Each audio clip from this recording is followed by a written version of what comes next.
예, 반갑습니다. 반갑습니다. 아, 지금 남쪽, 그러니까 남원 그 아래쪽 정도는 한 세 가지 바다로 이루어졌더라고요. 무슨 바다일 것 같아요? 예, 꽃바다. 아주 만개를 했고, 또 하나는 그 꽃나무 아래는 사람 바다가 되고, 또 하나는 그 근방의 도로변에는 차 바다가 돼가지고, 아마 지금 정도 가시는 분들은 차 안에서 즐거우실지 어쩔지는 잘 모르겠어요. 하여튼 가장 피크를 이룬 것이 아닌가. 그 새벽에 천변을 나가 보니까 여기 천변도 이번 주말 정도 되면은 아주 만개가 되지 않을까 하는 그런 생각을 해 봤습니다. 이렇게 날씨도 오늘 구름 한 점도 별로 없는 것 같고 화창한 날, 꽃바다 안 가시고 어떻게 여기 교당에 오셨는지 모르겠어요. 아마 지금 유튜브로 보시는 분도 차 안에서 보신 분도 계시리라 그런 생각을 좀 해봅니다. 우리 교도님들이 이렇게 나오시는 것이 일요일이니까 자동적으로 나오시는 분도 계실 거예요. 또 어떤 분은 꼭 챙겨서 오늘 도저히 여러 가지 상황을 비춰봤을 때 교당 나오기가 쉽지 않은데 그래도 오늘은 교당을 꼭 함께 가야지 하는 마음으로 나오시는 분들도 계실 겁니다. 여러 가지가 있는데 그 하나하나의 의식이 뭉치고 뭉쳐서 결국은 우리가 습관이 되고 그 습관이 길들여지면은 또 결국은 그것이 무엇이 되냐면은 천품이 되는 것 같아. 달리 그렇게 되는 것이 아니고 아마 습관이 천품이 되지 않을까 하는 생각을 해봅니다. 제가 오늘 한 일주일만 있으면은 이 효자교당 온 지 어느덧 3개월이 다 됐어요. 빠른가요? 어떤가요? 참 빨라요. 추울 때 왔는데 보니까 이제 옷도 바꿔 입었더라고요. 이렇게 됐어요. 3개월이 됐는데도 열반 기념제를 모신다든가 이럴 때 축원문을 쓰잖아요. 원불교 효자교당 예감은, 이 예를 진행하는 예감은 그 말이거든요. 그러는데 저도 모르게 원불교 산수교당 예감은 이렇게 쓰고 있어요. 그러더라고요. 그래 놓고도 그렇게 쓴지를 몰라. 또 정신을 차려서 다시 원불교 효자교당 예감은 이렇게 써놓고 읽을 때는 원불교 산수교당 예감은 8년이라고 하는 시간이 그래. 8년이라고.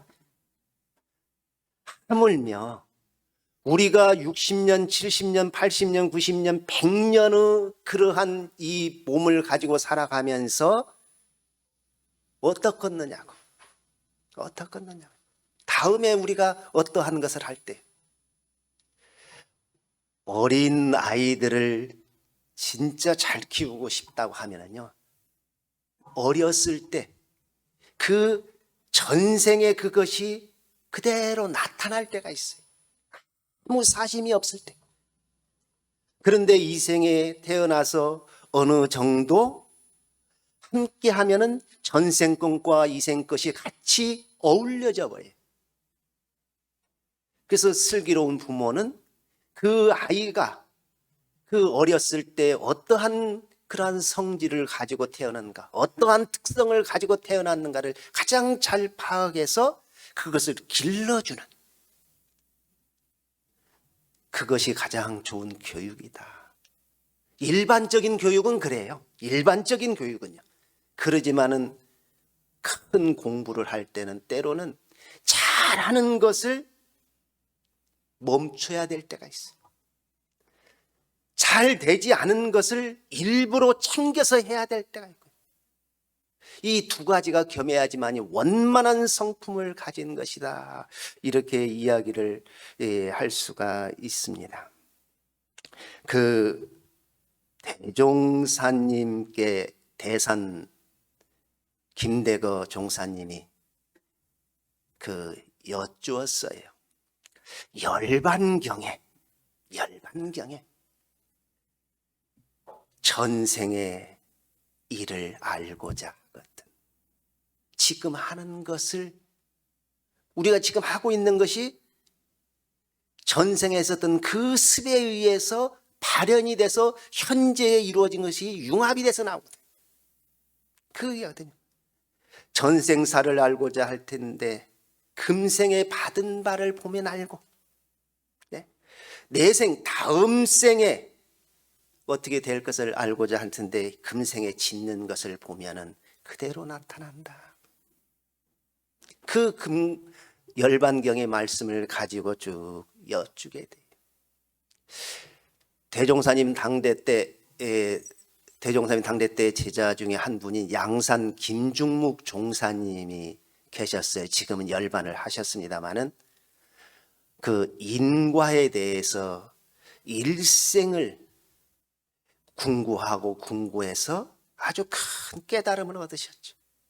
그래서 아마 원불교 인과하면은 양산 김중묵 종사님을 생각을 해요.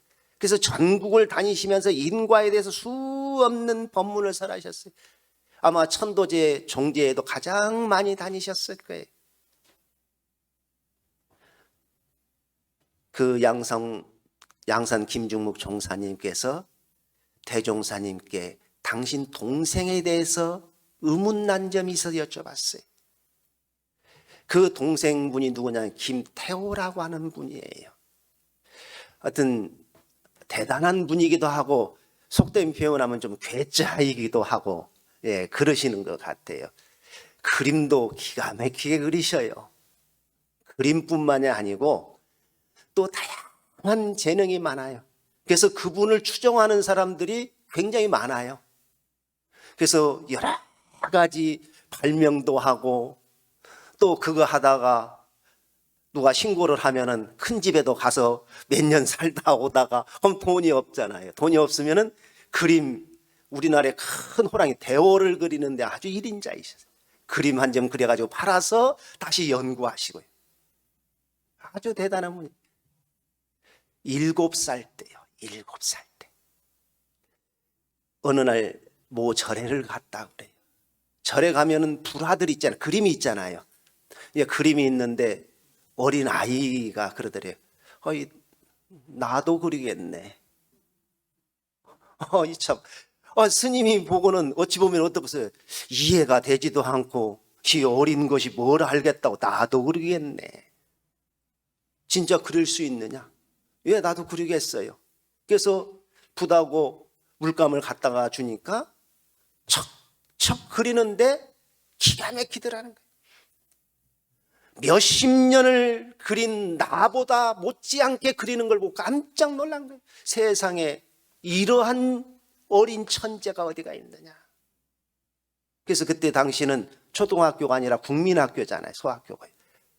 학교 선생님들한테 이야기를 했더니 누가 믿겠어요? 누가 믿겠어요?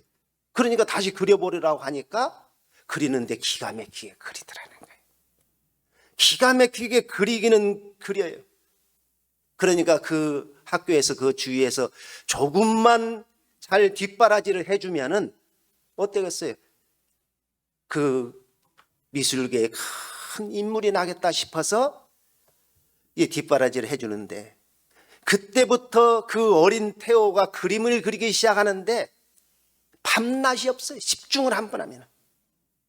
밥 먹는 것도 잊어버리고 잠자는 것도 잊어버리고 그래요. 근데 그 그림 그리는 것이 일취월장 올라가요. 이러한 천재가 이 세상에 있다니.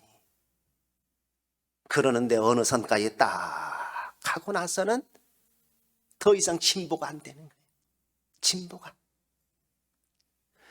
여기서 이 선까지는 기가 막히게 천재 소리를 들어가면서 올라오는데 그 다음부터는 진보가 안 돼.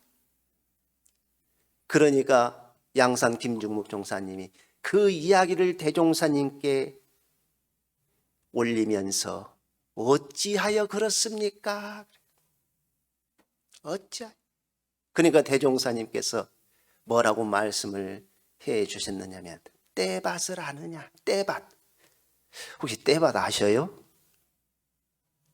네? 떼밭. 잘 모르셔요? 저 같은 촌놈은 잘 알아요. 그 밭을 개간 일구다 보면은 잘 일궈지는 데가 있어. 그것은 과거에 밭을 했다가 묵어진 곳. 그걸 떼밭이라 그래. 그 일궈진 데까지는 그래도 밭이 잘 되다가 그 다음 생땅을 일굴 때는 너무나 어려워. 너무나 어려워. 그거와 같다. 과거에 닦은 만큼까지 오는 데는 일치월장을 하지만 그 다음 한 단계를 넘어서야 된다.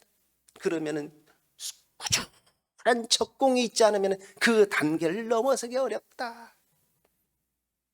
그 과거에 지어놓은 것까지 그대로 가져온 것은 우리가 그 같은 어머니 아버지 자녀들이라도 똑같은 아이들 봤어요. 근데 쌍둥이는요 조금 다르죠.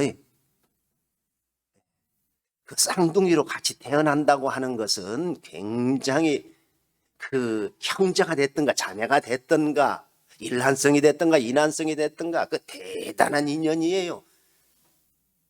비슷한 것이 너무나 많아요. 그런데도 달라. 왜? 과거에 자기가 지어놨던 것이 다 다르기 때문에 그래요. 그래서 우리가 쭉 보면은 그 지어놨던 거에 의해서 특성이 나타나요.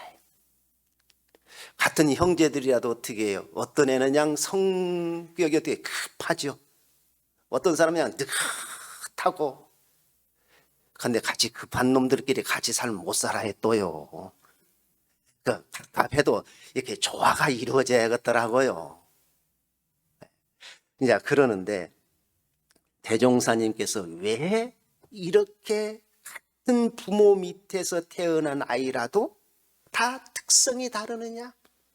거기에 말씀을 해 주시기를 자기가 특별히 이해하는 법이 있으면은 그것에 관심을 가지게 돼. 그러면서 특성이 형성이 돼. 특성이 그냥 형성이 되는 거 아니에요. 그냥 형성이 되는 거 아니에요. 저 애는 왜 저러는지 모르겠어. 왜 저러는지 모르는 것이 아니라 그렇게 하기까지는 오랜 세월 동안 나도 모르게 알게 모르게 형성이 돼서 나타난 것이다. 그리고 자기의 의견을 옳은 것이든 그러신 것이든 계속 주장을 하게 되면요 나중에 습관이 돼서 그것이 특성이 되더라고요. 묘하니 그 아닌 것 같은데 그렇게 이루어져요.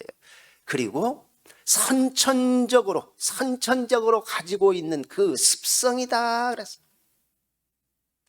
이러한 여러 가지가 융합이 돼서 그래요. 그 저수지에 물이 많이 가득 찼으면은 우리 교도님들은 뭐 생각하셔요? 저수지에 물이 좀 가득 찼으면 뭘 생각을 탁 떠오르나요? 네? 농사 짓는데 네. 농사 짓는 분은 저 물을 논으로 대야지 그러잖아요. 그럼 강태공은요? 그 생각 하겠어요? 이거 갖다 내놓으면 저기서 월척이 수영 선수는요. 보트 타는 사람이 같은 물을 놓고도 그렇게 돼요. 그 사람의 습성에 의해서 나도 모르게 발현되는 거예요. 발현되는. 그래서 습성에 대해서 발현되는 것을 일명 표현해서 빙상의 일각이라 그래요. 우리가 드러나는 것이 그렇게 많지를 않아요. 많지를 않아요. 그 내재에 있는 것이 훨씬 많습니다. 우리 내면. 그 세계적인 대문호 몇 사람을 꽂으라고 하면은 많은 분들이 섹스피어라든가 그 러시아의 대문호인 톨스토이를 이렇게 하잖아요. 그냥 문호가 되는 건 아닌 것 같더라고요. 그 하루는 그 하인 두 사람이 서로 막 싸우더라는 거예요. 가서 봤더니 왜 싸우는가 했더니 뚱뚱한 하인 한 사람하고 좀 날씬하니 홀쭉한 이렇게 좀 대비가 되잖아요. 그러니까 서로 별명을 붙였어요. 뚱뚱한 사람한테는 뭐라고 붙였겠어요? 예? 우리나라 사람 같으면은 저 돼지 그랬을지만은 러시아잖아요. 그러니까 저 곰 같은 놈. 그래요. 아니 그게 듣기가 싫어. 듣기가 싫은데 그 조금 홀쭉하니 생긴 것도 하나 별명을 지어줘야 해서 네가 나를 곰이라고 해. 너는 뭐냐? 원숭이다. 서로가 이제 너는 원숭이니 너는 곰이니 하다 보니까 티가 하게 돼요.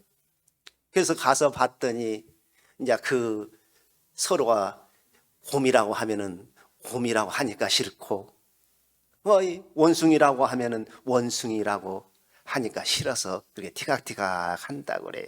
그러니까 톨스토이가 두 사람을 앉혀놓고 뭐라고 말을 하냐면 네가 저 사람을 곰이라고 했지만은 저 사람이 곰이라서 곰이라고 한 것이 아니라 네 마음속에 곰 같은 마음이 있어서 저 사람을 곰이라고 한 것이다. 그 내 마음속에 있는 것이 발현이 된 거예요. 저 사람을 원숭이라고 하지만은 원숭이 같이 생겨서가 아니고 네 마음속에 원숭이 같은 마음이 자리 잡고 있는 것이 발현이 돼서 나온 것이다. 우리가 이 세상에 어떠한 것이 표현으로 나타난 것은 그냥 나타난 것이 아니에요. 내가 상대방이 보기 싫으면 저 돼지 같은 새끼 그러면은 그 사람이 돼지라서 돼지가 아니에요. 내 마음속에 돼지 같은 마음이 그대로 있었던 것이 어떠한 경계를 만나서 발현이 돼서 나오는 거예요. 사랑스럽게 보이는 사람은 그 사람이 사랑스럽기 이전에 내 마음속에 사랑스러운 것이 가득 있어서 그것이 발현이 돼요. 달리 발현. 이러한 이치를 아는 사람은 어떠냐? 우리가 발현되는 자체가 의식과 무의식이 같이 뭉쳐져서 나오는 것이거든요. 나한테 어떤 것이 놓여진 것을 이 원리를 아는 사람은 원망을 할 수가 없어요. 엄마 탓이야. 아니면 네 탓이야. 이게 손가락을 할 수가 없어요. 그래요. 어쩌겠어. 왜요? 내가 만들어 놓은 것을 남한테 띄어서 주고 싶어도 오늘 떡은 띄어서 반절로 줘도 돼요. 예? 내가 띄워줄 방법이 없어. 그냥 누구를 원망하게. 인과를 아는 사람은 원망할 길이 없어. 원망. 너는 왜 이렇게 원망만 하고 사느냐? 그 말을 해놓고 한번 돌아보세요. 내 내면에 원망이 숨쉬고 있어. 숨쉬고 있어. 숨쉬고 있기 때문에 그러한 것이 나온 것이다. 그래서 나한테 이루어지고 있는 모든 현상은 그 조물주가 바로 나다.